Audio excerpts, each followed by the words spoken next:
Hi, this is Aaliyah, author of Prep Ahead Meals from Scratch.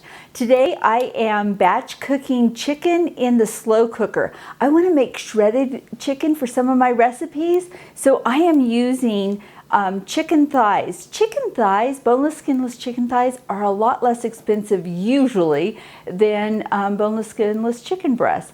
And because they have a little extra fat, they make a really tender meat. Now, you can, when you buy them, you can use scissors and cut off some of the excess fat. And I usually do that. Usually they have a little extra skin and fat on there that I like to take off. But when you put them in your slow cooker, you do not have to add any liquid. All you have to do is put them in there, and then I add a little bit of seasoned salt over the top and a little bit of pepper, and that is all I put in there. The chicken will release water and fat, and there will be plenty of liquids in there. Then when I am done cooking it, then I will drain off those liquids before I shred it. Now, when you put your chicken in a slow cooker, when you put chicken pieces in a slow cooker, you're going to cook it on high for 4 to 6 hours, depending on your slow cooker, or you're going to cook it on low for 7 to 8 hours. And then just check to make sure it's actually done. I'll be back and show you how I shred my chicken in quite a few hours. I'm gonna let these cook throughout the day. Just put it in and forget it.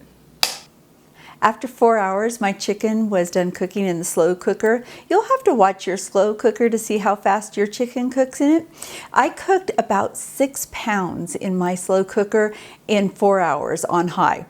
Now, a lot of liquid is lost in the process, and so I use a slotted spoon to move my chicken from the slow cooker over to a bowl.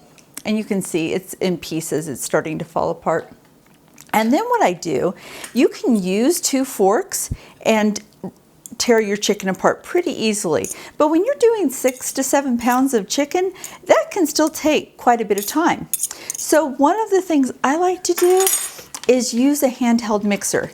Now, you've probably seen people do this, and they usually do it with a pretty fancy mixer, and you don't really have to do that. You can just use a bowl and a hand mixer. It's a little bit noisy and it's a little bit messy, but it's really fast.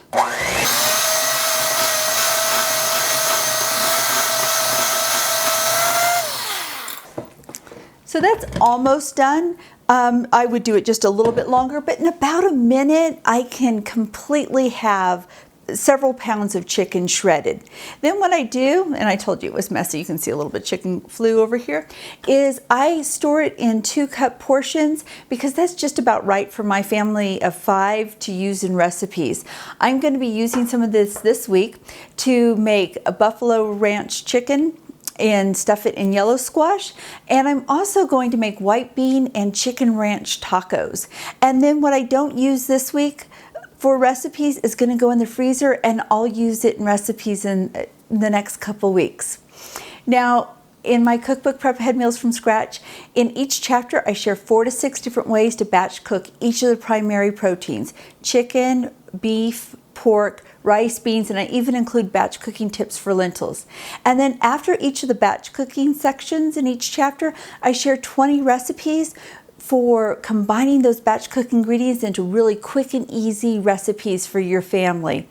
You can find Prep Ahead Meals from Scratch wherever books are sold, and keep coming back to this YouTube channel where I'm going to keep sharing Prep Ahead tips and batch cooking techniques.